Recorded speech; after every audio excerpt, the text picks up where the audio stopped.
Hello friends, this is Anna, also known as Annglish on Instagram. So make sure you follow me to learn English with me and learn a little bit more about my personal life.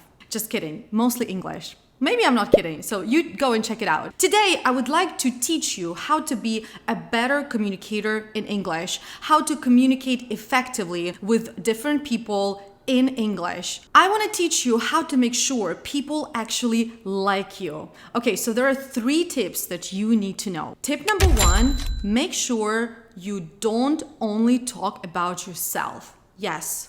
You know, people are selfish by their nature. That's why we like when people are talking about us, right? People usually like to be center of attention. That is why when you are having a conversation, make sure you ask them questions as well and not only talk about yourself, okay? For example, if you are at a networking event, you can ask them about the job, about the company where they work at. You can ask more detailed questions about their career, for example, how they started out in their career. Then you can switch to talking about a personal life, like hobbies, what they like doing in free time, family, etc., etc. It will be good if you prepare a few questions in advance so that when you have to actually have a conversation, you don't need to invent something. You have the question ready to ask. Tip number 2, ask open-ended questions. An open-ended question is a question that cannot be answered with a simple yes or no.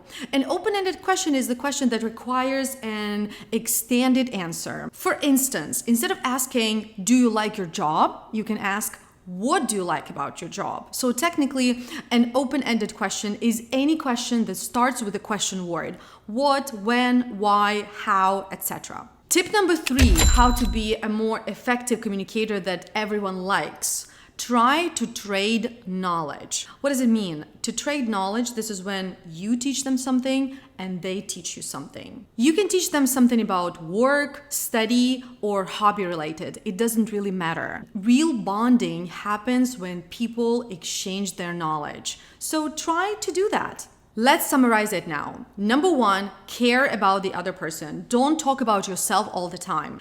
Ask them open-ended questions and try to teach them something. Try to trade knowledge and try to learn something from them. This is when you can build really strong rapport. By the way, that's a good expression for you. Build rapport means make a connection. Yeah, build connection, make connection with someone you just met. Now, I would like you to start practicing right now. I also want you to come up with 3 open-ended questions that you're going to ask next time you're having a conversation with someone that you already know or with someone new that you just met. Share these 3 questions in the comments. I will check them and you will have error-free sentences to use in your next conversation. Also, make sure you follow this channel so that you can learn English with me effortlessly and with a bit of fun.